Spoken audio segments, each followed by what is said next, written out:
Welcome to the Cambridge Tech Podcast, talking all things technology from the heart of the UK's tech capital.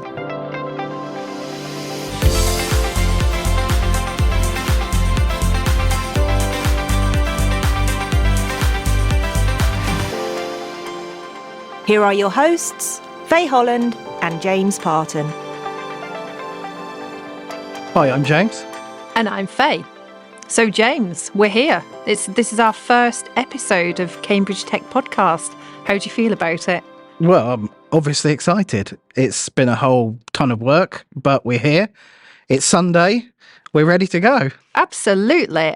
For our first episode, I'm delighted to welcome Scott White, CEO of PragmatIC Semiconductor, who is a six-time entrepreneur, and he's going to talk to us about his journey today.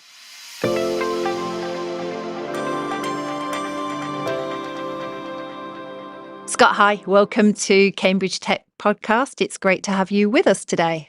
Thank you. Very happy to be here.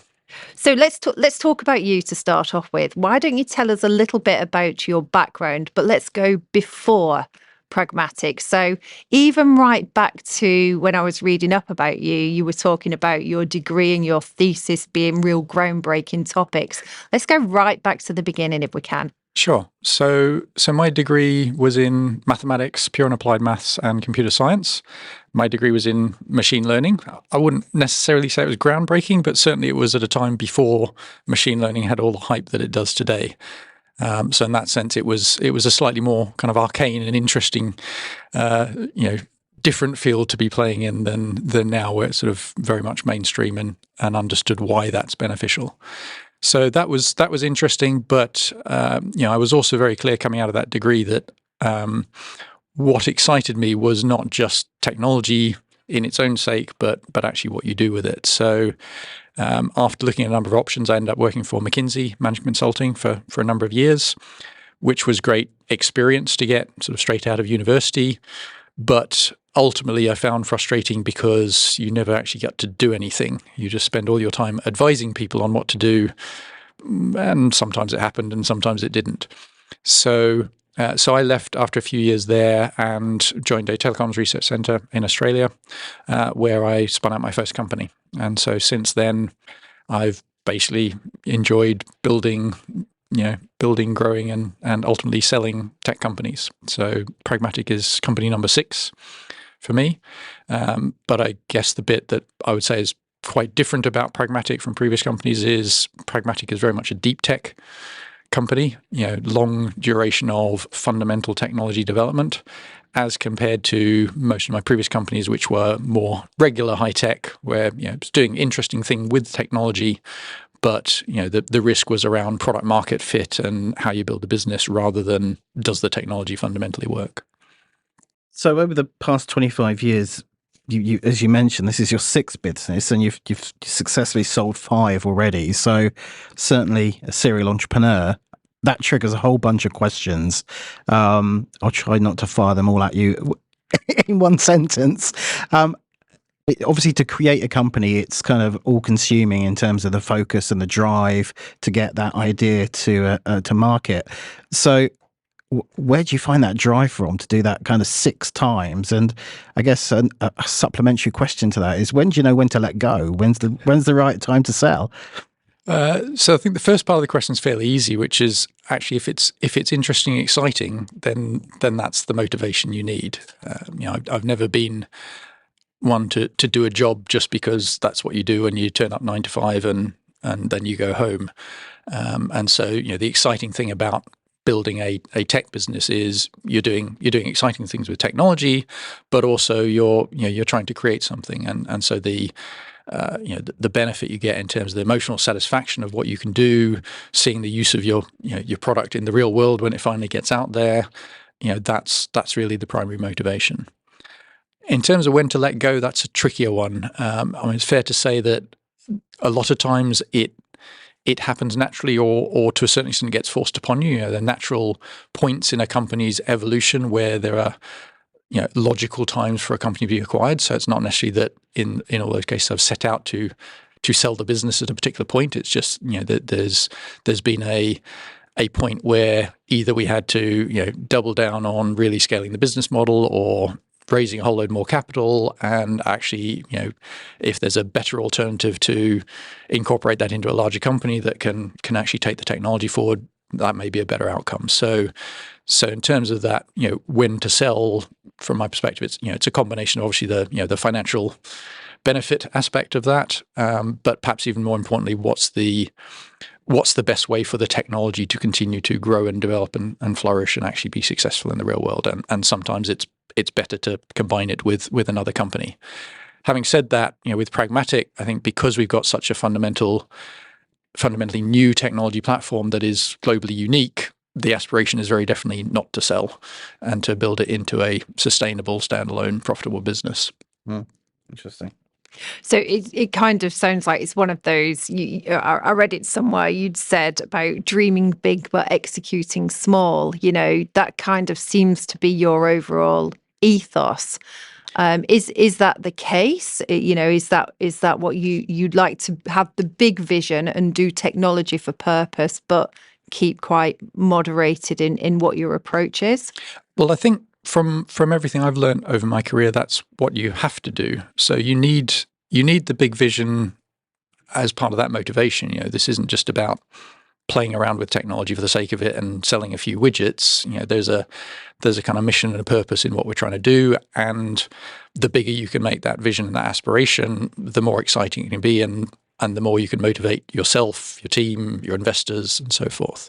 So I think the vision is important context, but actually the bigger the vision is, the less tangible it is on a day-to-day basis. So you have to translate that also to what does this mean in terms of what you focus on right now? What's the next step along the road to that vision? How do you show you're making progress towards it? Because actually that, the ultimate culmination of the vision, even if everything goes really well, might be 10 years away. So, that executing small is about, finding the right immediate steps that allow you to focus on something that you do day to day and show that you're making progress towards that vision. So before we get into the details of PragmatIC, why don't we kind of just take a step back and help the audience with some definitions? I think we're all guilty of throwing terms around and not fully understanding what they actually mean, or we might all have slightly different interpretations. So I guess from your perspective, how would you describe the difference between a deep tech business and a tech business? Yeah, it's a very good question, because there isn't, I think, a universally accepted definition. The way I always think about it is, a normal tech business, you are using technology to deliver an interesting and innovative product. So, in the semiconductor space, for example, that we're involved in, most fabulous companies that design a chip based on an existing semiconductor process, I would consider to be normal high-tech companies. There's no fundamental technology risk that it won't work if you follow the right rules and design the chip appropriately. So it might be very innovative in terms of the application it's targeting and what it can enable, but the technology risk actually is relatively modest. The risk is really around, is the market there? Is the product fit right? Can you scale it? Can you sell it? It's about execution on the commercial side of the business based on a proven technology. By contrast, deep tech is where the primary risk in the business is, does the technology actually work? And there tends to be an implicit assumption there that if it works, the market opportunity is huge. Probably the most obvious category, these days is something like quantum computing. Everybody knows that that's absolutely game-changing when it works, and there's real proven quantum supremacy, and there's a set of applications where that undeniably, has massive opportunities. But the fundamental challenge is, can you robustly, repeatably make quantum computers that have the right characteristics to actually do that? And so, again, what we're doing at PragmatIC is similar in that vein, in that it is developing a new semiconductor manufacturing process, because it has characteristics that are dramatically different to silicon, that address a different set of opportunities. The market potential is absolutely massive, and that's never been a question that we've really had to struggle to sort of show where this can be used or to get customer interest. The fundamental challenge has always been about, can you actually make the technology work? Can you show it's repeatable, scalable, producible? Yeah.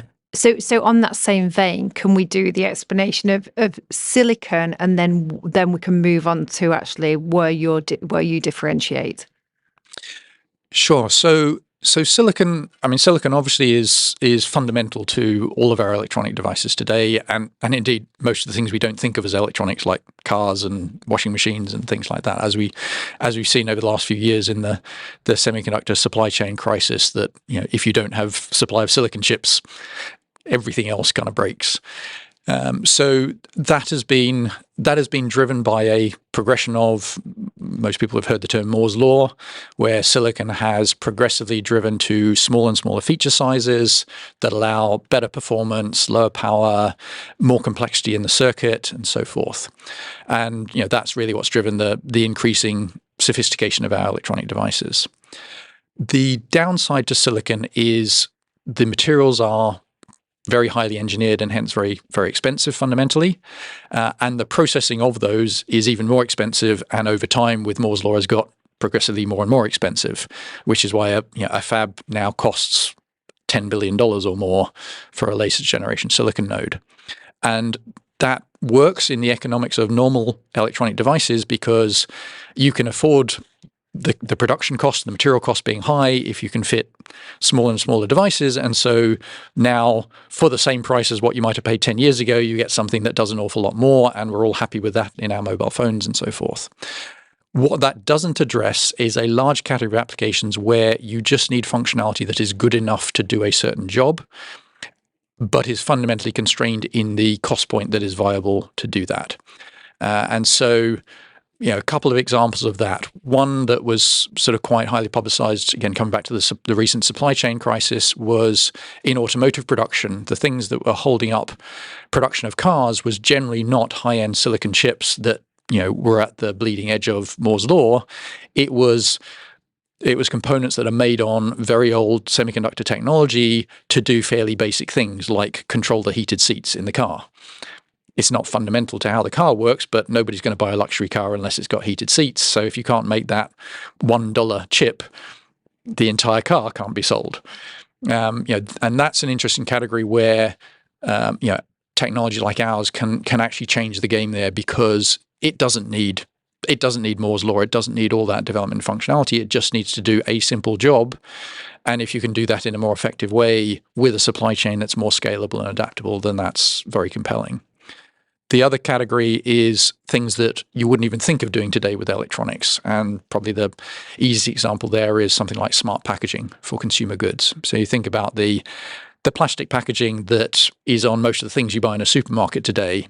The item itself, you might buy for a few dollars. The packaging itself will cost a few cents. There's no way you can justify putting a silicon chip on there that's going to cost tens of cents, best case, or maybe a few cents, because that's more than the packaging itself. But if you can drive that cost point down, then actually even relatively simple functionality like radio frequency identification, having a unique ID that you can wirelessly read on that item, has huge benefits in terms of how you can manage the supply chain for those products, have better inventory control, better control of anti-counterfeit and supply chain guarantees that it has come from where you expect it to come from. It also, what we've been seeing most interesting recently, has really exciting benefits in terms of the end of use of that packaging.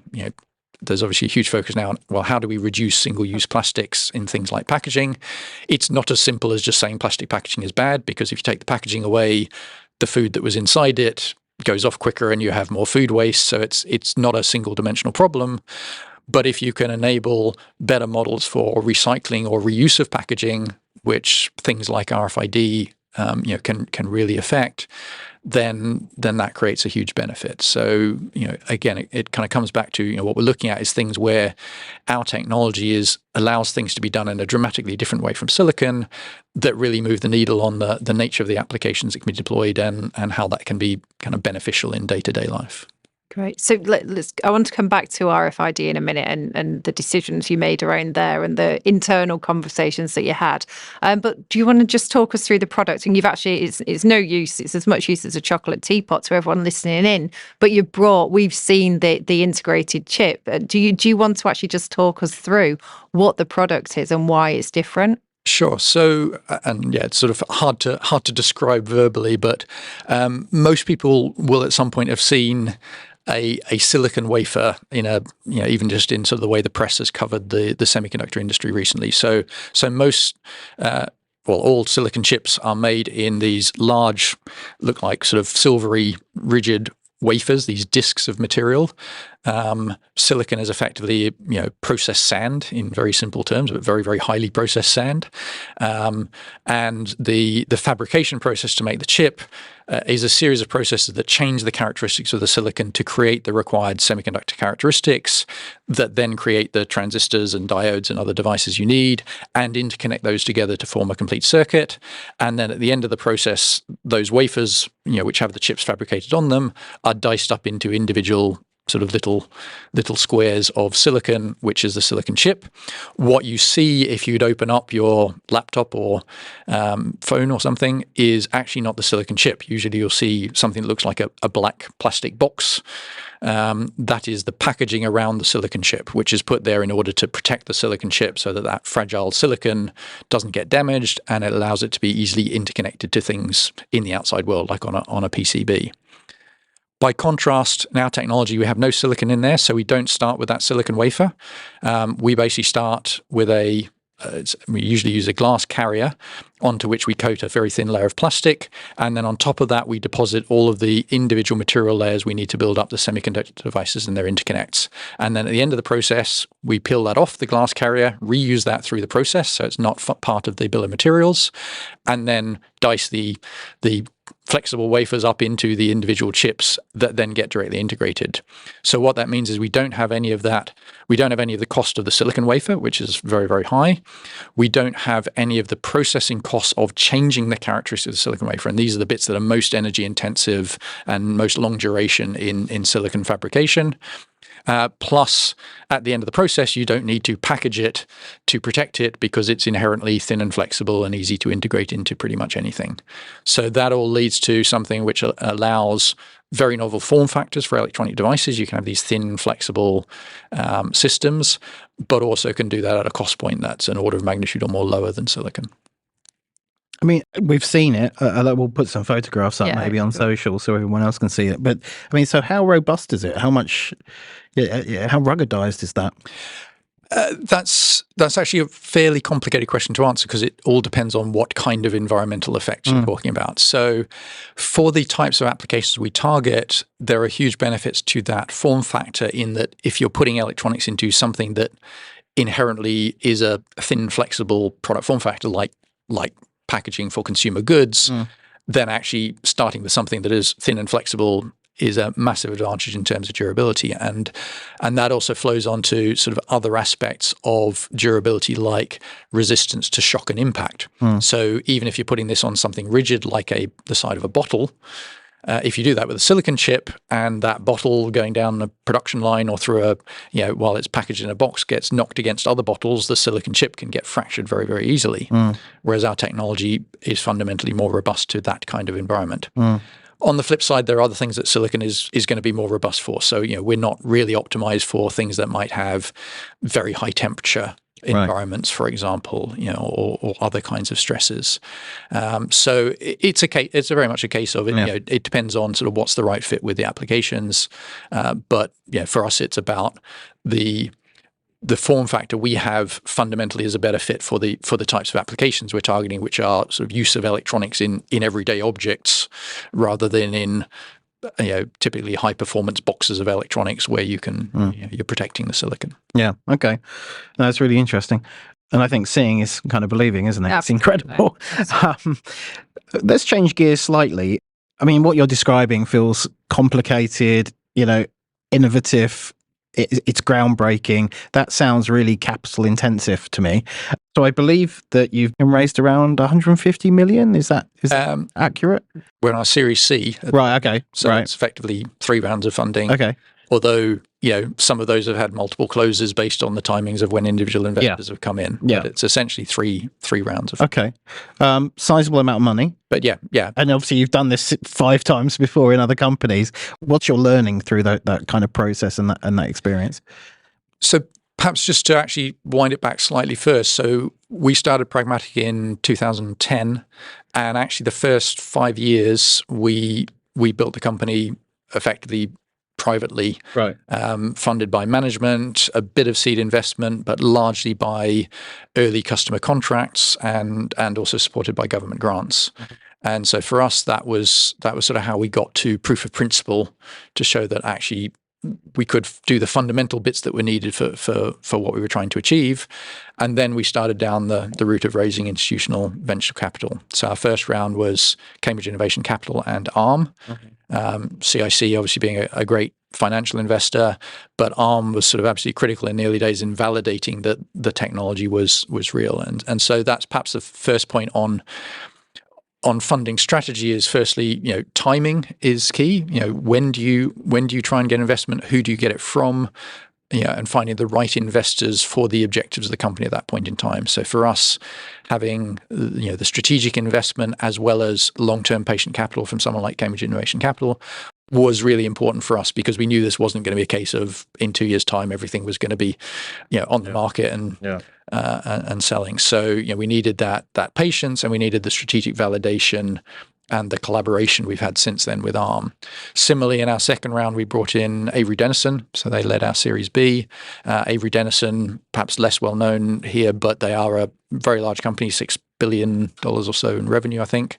And they, apart from all the other business, have developed into the leader in RFID. So, we'll come back to RFID, but we knew at that point that was a key target application space for us. So having a strong partner in that area, again, was key validation for the business and for other investors to get comfortable, as well as being really important in terms of how we've developed the business since then, and having that close relationship as we've refined the product. And then our Series C was much more around scale up of the business. So the trigger for our Series C was getting our first fab to the point where we could consistently show good production yield and production throughput. So this was now at the point where the technology risk that I mentioned earlier, sort of the fundamental element of deep tech, really wasn't there anymore. Okay. It never entirely goes away, but you can basically say there is no, we're now at the point where we can say this works, it's repeatable, we can scale this up. So actually you then can move into a different mode and a different level of aggressiveness in terms of how you scale it up, because you don't have any fundamental technology challenges to solve anymore. That's really interesting that you, even at the point of Series A and B, there was still that degree of risk.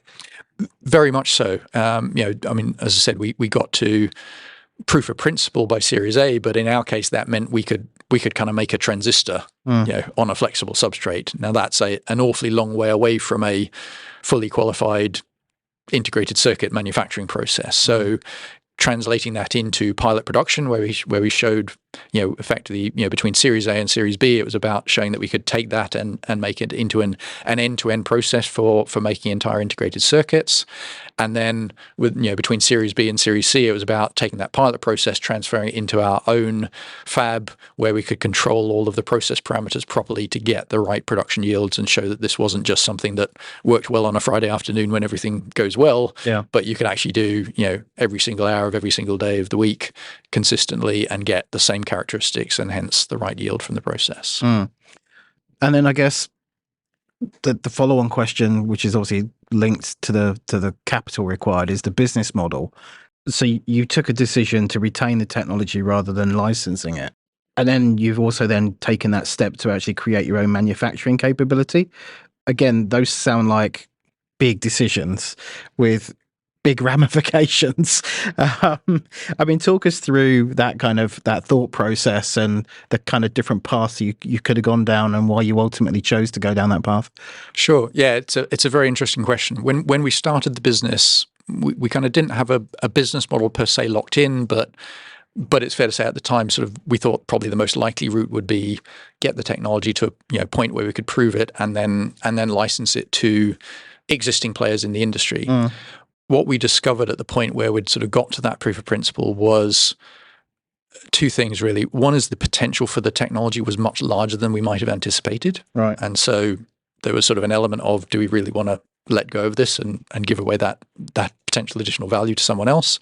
But secondly, also because of the way our process had had developed, as we'd sort of invented and innovated on it, it was clear that this wasn't really a model that you try and retrofit into an existing production environment. If you do that, you kind of lose a lot of the benefits of the things in a process that we can eliminate compared to something like silicon, say. So it was very clear that the way you took most advantage of this was by building a greenfield fabrication process where you could really capture all of that value. And that sort of then implicitly led into the model of, well, and if we're going to do that, then that's probably, the people that need to do that is us, because we understand the process, and, it's going to be hard to convince someone else to take the risk of investing in the manufacturing if we can't show that it works ourselves. So we may as well do it ourselves and then take the benefit of that and continue to scale up. So yeah, it sort of naturally led into, the route where, we thought we could create the biggest value out of what we'd invented was by going all the way down manufacturing. And this is, talking a little bit earlier about sort of that combination of sort of the big vision aspiration versus execution. If I stereotype slightly, it's perhaps one of the differences between a lot of companies in the UK versus pretty much every venture-funded company in the US. In the US, the venture world is all about how much value can you create. It is maximizing the upside and spending whatever you need to do to get there. By contrast, the default UK approach has a tendency to be, how do we minimize the amount of money we need? How do we minimize the amount of dilution we have to take from investors? And what can we do with that?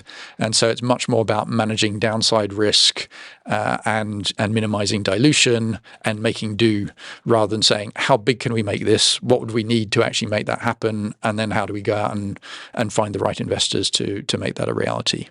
And so, as I've been through in my career, building companies in Silicon Valley, I wouldn't say we're entirely the Silicon Valley model. I think there's some downsides to that in terms of, lifestyle and, ability to sort of sustain that over a long term and, allow people to have mental health balance, balance between work and life. But so, we're really trying to sort of build a mix of that where we've got that big aspiration, executing on it, but trying to do it in a way that also actually works for, having people stay sane over the long term rather than just have 100% of their effort focused on nothing but work. I want to pick up, if I can, on this homegrown semiconductor industry objective, which is obviously your objective. You want to do that. You've shown the differences between the US and the UK. Without getting overly political here, what do you think UK government needs to do to actually stand up to the promise for us being the UK being a centre for science, tech and innovation?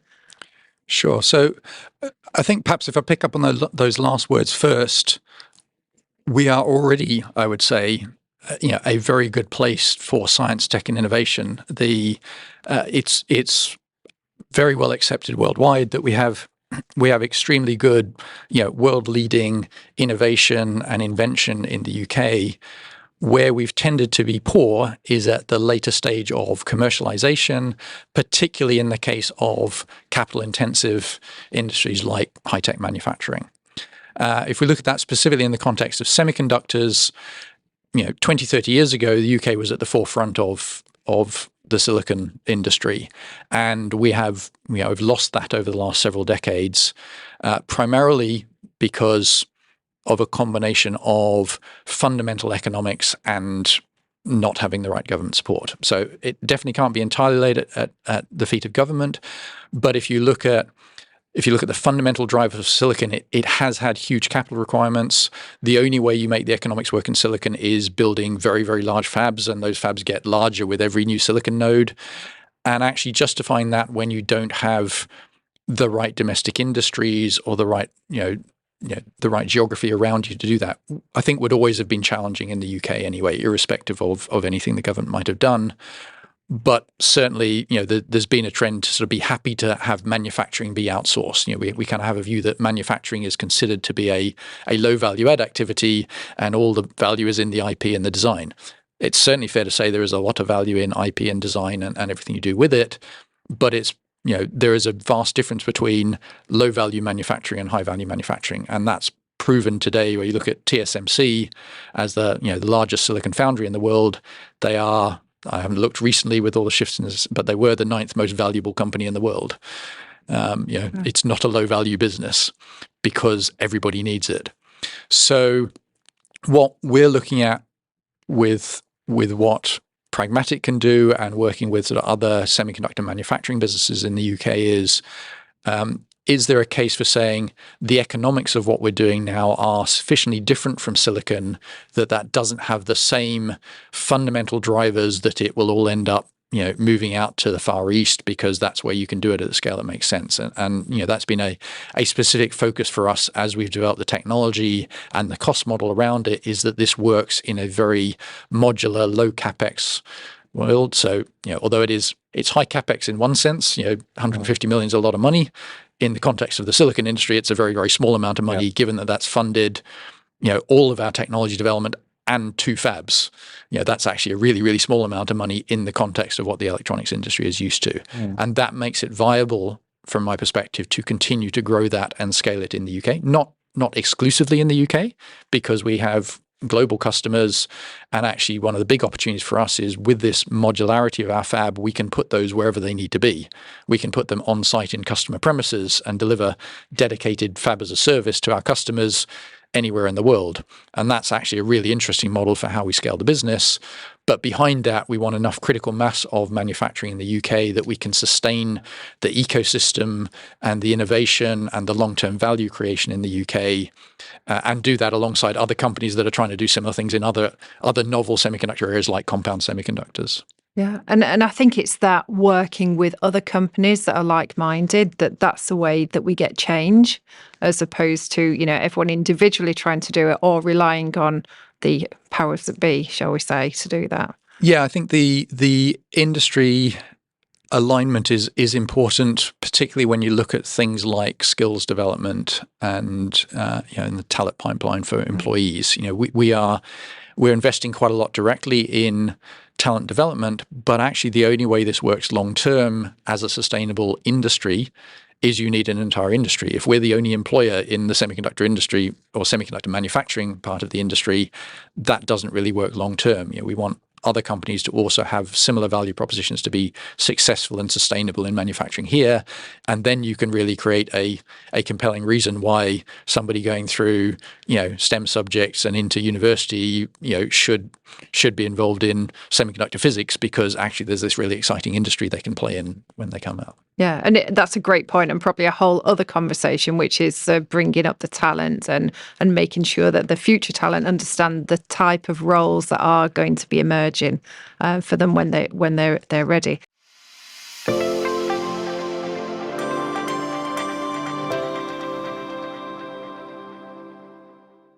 If you are a startup looking to grow in Cambridge, the Bradfield Center offers a range of flexible membership packages which put you in control of your office and home working mix. There's a vibrant, collaborative atmosphere, on-site cafe, plenty of green outside space, and regular member social events.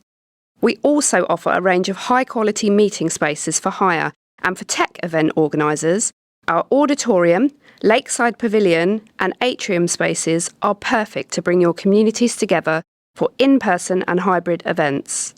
For more information, visit bradfieldcentre.com or call 01223 919 600.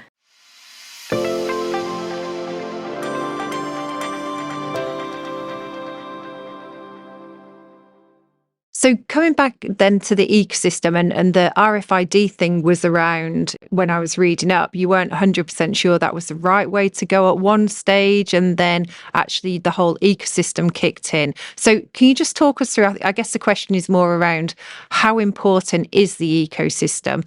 And, we're in Cambridge, how important is the Cambridge ecosystem as well as the broader semiconductors? So in terms of RFID, I kind of always joke with my team that I was kind of on record when we started Pragmatic that of all the potential applications, the one I really didn't want to do was RFID. And there was good reasons for that position at the time. So RFID is very much a mass market, cost-driven opportunity. And as a general rule, if you're a small startup company developing a new technology, a play which is about I'm lower cost than established players is usually a fairly challenging value proposition to build successfully. However, as we developed the technology, a couple of things changed. One is it became clear that the value proposition RFID was about low cost, but it was not just about the chip being low cost. It turns out that there's substantial leverage by virtue of the thin, flexible, and slightly larger area form factor of our chips versus a silicon chip that allows significant cost savings in the rest of the RFID manufacturing process. So although the value proposition to the end customer, the brand that is putting this on their packaging, is all about low cost, that doesn't translate to it's just about us competing against a silicon chip and having to be lower cost than that, because that's the only element of the value proposition. So we can be lower cost than the silicon chip, but more importantly, we have huge leverage in allowing our partners like Avery Dennison to reduce costs elsewhere in the process to achieve that end value proposition. So that was sort of one key thing that shifted the mindset there and said, actually, this is something where it does really leverage the fullness of our value propositions, not just that we can make the chip cheaper, but that form factor benefit has distinct advantages for our direct customers, the inlay assembly companies, in how they use the product. The second bit, which comes to the sort of ecosystem elements, is where is the biggest immediate opportunity for a novel technology? And if I sort of reflect back on how I was describing deep tech, that the fundamental challenge is proving the technology works, and there's an implicit assumption that the market opportunity is huge. While that is correct, what is also a challenge for deep tech is because the market opportunity relies on this new technology invention, by definition, most of those applications don't exist yet. So while the potential may be huge, translating that into reality can take an awfully long time because you've got to create everything that's needed for the entire product solution to take advantage of this amazing new technology that you've invented. And so one way around that is if you can have a portion of the market which is just a drop and replace type solution. And that's what RFID turned out to be for us, is it's an area which is in the context of the broader semiconductor industry, it is probably individually the highest volume product and lowest cost product that is made in silicon today. And that had already grown to, well, at the point we made the decision, I think the RFID market was about 10 billion units a year. It's now more than 20 billion units a year, even with all the downsides of silicon in trying to put this into, thin, flexible labels at as low cost as possible. And so what was very clear was that with our technology, not only was there an opportunity to sort of change that cost point and hence dramatically increase the market by a factor of 10x or more, but actually the ecosystem that we needed in terms of the direct customers, the partners, the software solutions that go alongside that, and all the bits that you need for people to adopt a full solution, that was largely in place already. So as a way to have a first application for our technology that didn't need us to develop the entire ecosystem around it, it was a great opportunity. And that's, I think, one of the classic challenges for deep tech companies once the fundamental technology challenge has been solved, is finding that first real application. Often that ends up being a niche. In our case, we're lucky that the RFID niche is very, very large by itself. I mean, that by itself is a 1 trillion unit opportunity. Yep. Can I just jump in there and come back to that point that you were just making? You often find with a true category creator, you kind of inherit the burden of educating the marketplace. You have to educate investors, industry analysts, create the use cases and the applications of the technologies. I mean, talk us through that. How do you approach that? Because it's obviously a drain on your business in terms of having to do that. But obviously the benefit is clear for everyone. But then are you also worried about fast followers kind of, in your wake, or have you got such a technology lead that you can afford to do that? Yeah. I mean, the fast follower issue is actually less of an issue in our case because we really don't have anybody close to having a competing technology. But the first point about the potential sort of drain on resources of having to educate people is a very real challenge. So it requires a very interesting balance between expansiveness and breadth and focus, and there's sort of very competing requirements here. Because we've got a technology platform, part of what we're trying to show is the breadth of things you could do with it and the full range of opportunities. But at the same time, for those nearer term applications, it's much more focused on saying, what are the specific applications like RFID, and even within RFID, what are the specific use cases and end customers that are really going to drive that? And so, for example, the sustainability and circular economy applications I mentioned before, of using RFID to help drive better outcomes for recycling and reuse of packaging is one that's sort of come to the fore as being a critical demand driver for what we're doing. It's top of mind for all the brands and packaging companies, and they've all got active programs working on this, and our technology has a great fit there. So we're still having to do a level of education, but it's much more focused. It's to an audience that already has a kind of key driver that is pushing them in that direction. And it's just about sort of opening up their eyes to the potential that actually, well, you didn't think you could do this with RFID because you always thought RFID was too expensive. Actually, that's changed now. And so you can rethink, the kinds of solutions that might be viable. Let's move on a little bit now and talk about support for other businesses. So you're now an advisor in Deep Tech Labs. Yep. What kind of advice would you give to startups that are looking for that kind of patient capital that are coming to Deep Tech Labs? What would be the top things that you would say to them? So, well, perhaps firstly, just sort of on why become an advisor, when day-to-day life is busy enough. I think there are always two elements to that from my perspective. One is an element of giving something back to the community. I mean, the community in the tech environment is incredibly supportive and sort of mutually encouraging. And so, I think there's sort of, I've taken advantage of that in the past in getting to where I am now. So there's sort of an implicit obligation there to sort of feed some of that back in as much as possible. And there's a variety of ways of doing that. The Cambridge Angels, for example, do it by investing as well as helping companies. Deep Tech Labs have a great model for bringing in a kind of ecosystem of people that have experience in different areas to help do that. But also from a personal perspective, one of the reasons I really like it is the best way to clarify your own thinking is try and explain it to someone else.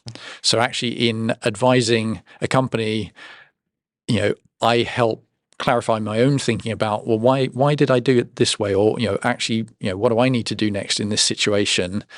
Because, I'm being forced to think through in a way that I have to explain it clearly to someone else as to, how I would think through it. What are the trade-offs I would think of?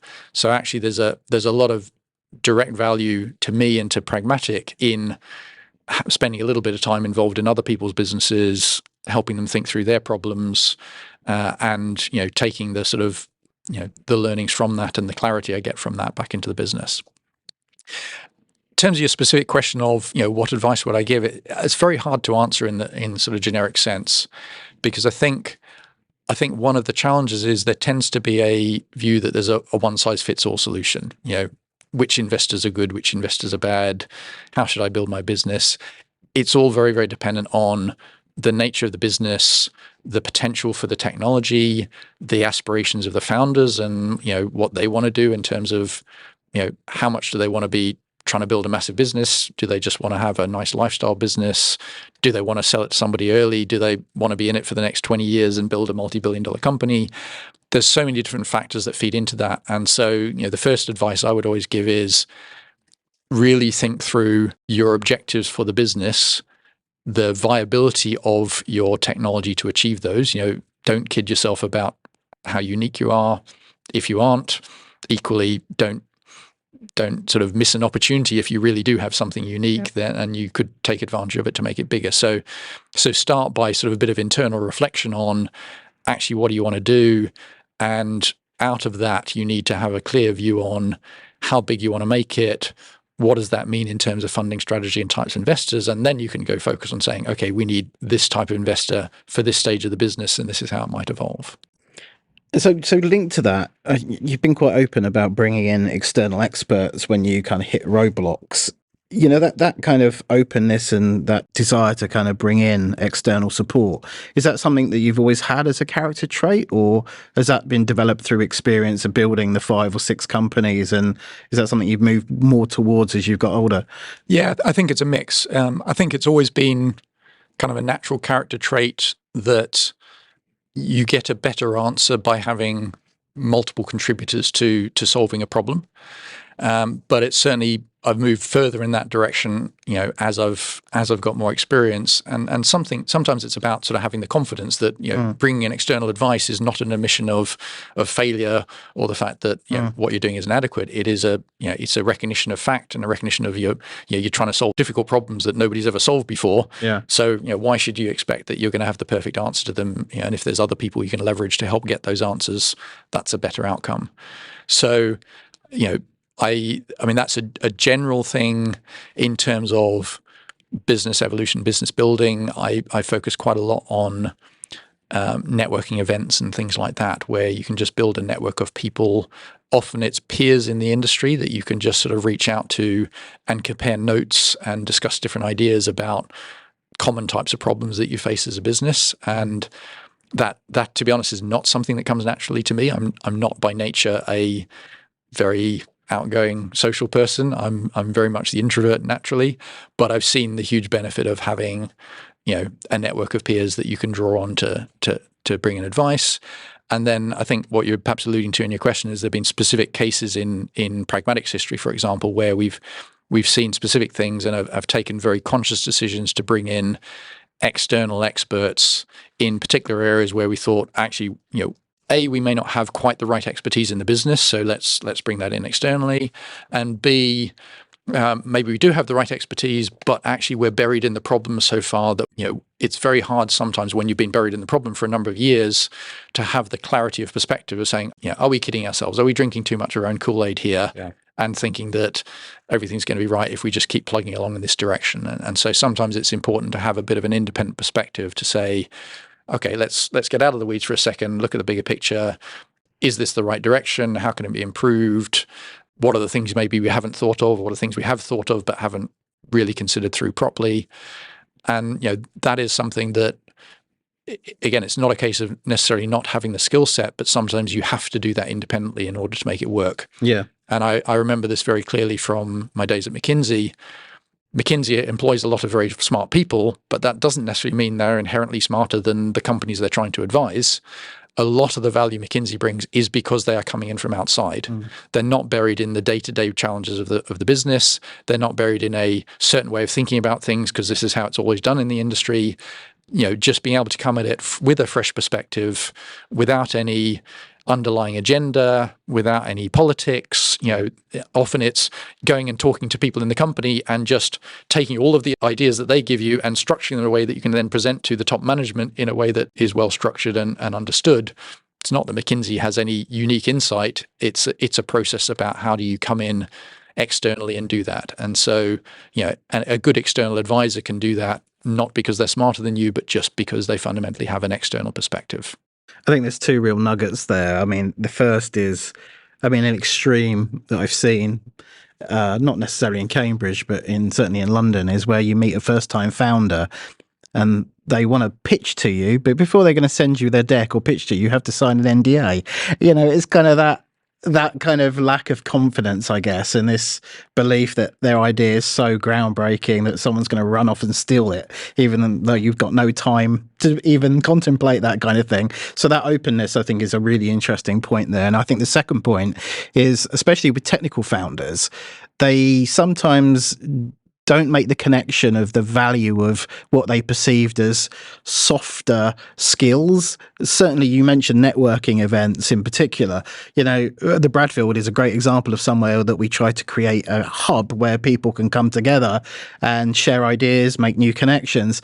Sometimes it's hard to get technical founders to engage in that because they want to get head down and build their product and they don't see the value in making those connections. So I think that's really interesting that you've seen real benefit from that. Yeah. And I think that latter one in particular, sort of the emotional aspects of things, increasingly interesting to me from a scientific perspective of sort of analyzing actually how does that impact how you build a business. And so, for example, we do a number of internal training programs for our kind of mid-level and sort of senior managers around both management training, but also leadership training, and particularly the sort of distinction between the two. And the way I kind of see that is a lot of engineers or scientists tend to be naturally fairly good at management. Management is all about, it's process oriented. It's about, the detail of do this, and this, and you'll achieve this outcome. Yeah. And so people can tend to get the hang of that very, very quickly. Leadership, however, is much more about sort of the emotional motivation factor. Forget the individual tasks. How do you make sure people have a common vision, that they're aligned on that, they're excited by it, that they are able to make their own decisions about what to do rather than you having to tell them all the time what to do. And that, as you grow a business, when you're 10, 20 people, you can afford to manage the business and control everything that goes on. When you've got 200 people, you can't. You have to lead it and make sure you've got people elsewhere in the business that are managing the detail. And that to me is very much, it's about it's an important sort of transition as a founder and CEO from management to leadership, and certainly that's a journey I'm still on in terms of getting better at that sort of stuff. I'm slightly traumatized now by your comment about, we've just gone off on a tangent, your comment about being an introvert. And obviously I know I met you a few years ago, but if you remember the first time we met, I kind of put you against a wall with this is going to sound really odd now, might need to edit this bit out, put you in front of a wall with a banner behind you and said, Scott, just talk to me for a minute because you're up for an award. So apologies for that traumatic experience. There's probably loads of people in your wake that have had that experience as well. I was going to say, Scott can't be the only person you've traumatized. Thanks, James. But when you were actually talking on that interview, you were saying about how important it is to put yourself out there, and also as businesses to put yourself up for awards and to raise your profile that way. I mean, you still do it. You just, a few weeks ago, you won a couple of awards at the Business Weekly annual awards. So congratulations. And I think Cambridge Innovation Capital related at that. Andrew was jumping up and down. Anyway, I'm getting on to the question. Is that something that you still believe people, companies should be doing at all different levels in terms of getting themselves out there, putting themselves up for recognition? I think it changes over the company life cycle. So early stage, I think it's a much more complicated question. There are benefits for certain types of companies of being much more in stealth mode. One of my previous companies, we were in essentially stealth mode for a couple of years. And, for us in that industry with what we were trying to do was absolutely the right thing to do. We didn't need external validation of what we were doing. We didn't need to build awareness because we had a very targeted sort of set of customer discussions already underway. So it avoided the distraction of all that external sort of attention. It didn't tell our competitors what we were working on. There can be big benefits to not putting yourself out there in the early stages. By contrast, I think as you grow, every company will get to a point where actually awareness is a key part of what you need. And for us, again, this was sort of a big transition a couple of years ago. We have historically at PragmatIC, we haven't been in stealth mode at all, but we've actually been pretty limited in the amount of marketing we've done because we recognize that actually the most important thing for us to solve is the technical challenges. All of the awards and awareness in the world don't help us if we can't solve the technical challenges. However, as of a few years ago, having solved the fundamental technical challenges, where this is now about how broad can we make the market opportunity, how can we drive the right early adoption, how do we make sure we can recruit the right people because they're excited about what we're doing, that changes the dynamic quite a lot, and hence we've started to be much more explicit about trying to get those messages out there and increase our capability and the sort of level at which we can do that. And so there's a lot of changes within the organization to do that. We're going through a whole bunch of sort of rebranding and refining our messaging. Again, some of that is not just about doing more, but sometimes it's doing it differently. Mm-hmm.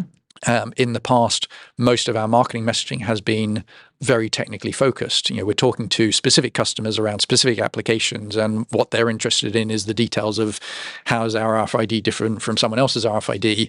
That's very different from talking about the big vision of a fundamentally new semiconductor manufacturing process and how this can change the game for how supply chains are managed across the world. So, a lot of what we're focused on now is less about the minutiae. The customers already understand what we're doing. It's more about how do we make sure we're also communicating the right messages and the right excitement about what we're doing to government, to ecosystem partners, to current and prospective employees, that helps them understand the context of what we're doing and how it fits into the national agenda, or to how it might play into an individual employee's personal priorities around what they want to do with their life and their career. Yeah, no, great. And I think it's always about timing and evolution, isn't it? So, that's great. Am I allowed to ask a nosy question? Ultra marathons, how on earth do you get time to do all of that as well as everything else that you do? I have less time than I would like to do it, is probably the simple answer. So ultra marathons, for anyone that doesn't know what they are, it's basically races that are longer than a marathon distance. There's probably a lot of misinformation. Training for an ultra marathon is no harder than training for a marathon. Most of the official training programs you might get are broadly the same, but perhaps what's most important is a lot of it is built up from long-term physiological and psychological changes. And so again, there's sort of some interesting analogies there with building startups. Building company number 6 is quite a different process from building companies number 1 and 2, because actually you've got a few decades of scars and experience and an understanding of what you're doing. And so when I first started doing ultramarathons, which would have been probably 15 years ago-ish, something like that, maybe not quite that long, I had to put a lot of focus on training, both physical and mental, to get to the point where you could go out and do it.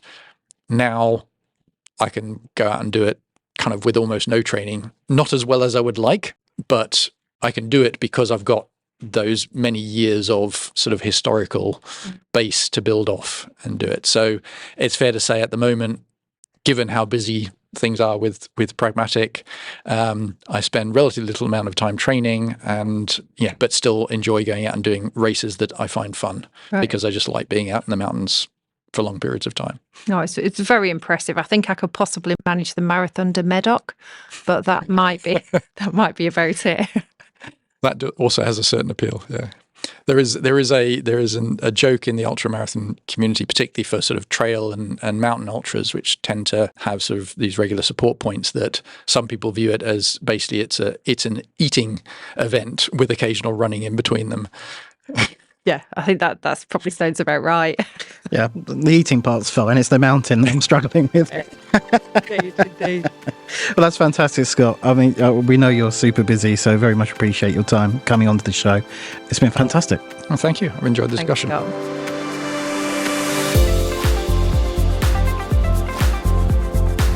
Today's show was produced by Carl Homer of Cambridge TV and supported by our media partner, Business Weekly. The Cambridge Tech Podcast is available on all major podcast platforms and on cambridgetechpodcast.com. If you've enjoyed this podcast, please give it a 5-star review. It will really help others discover the show.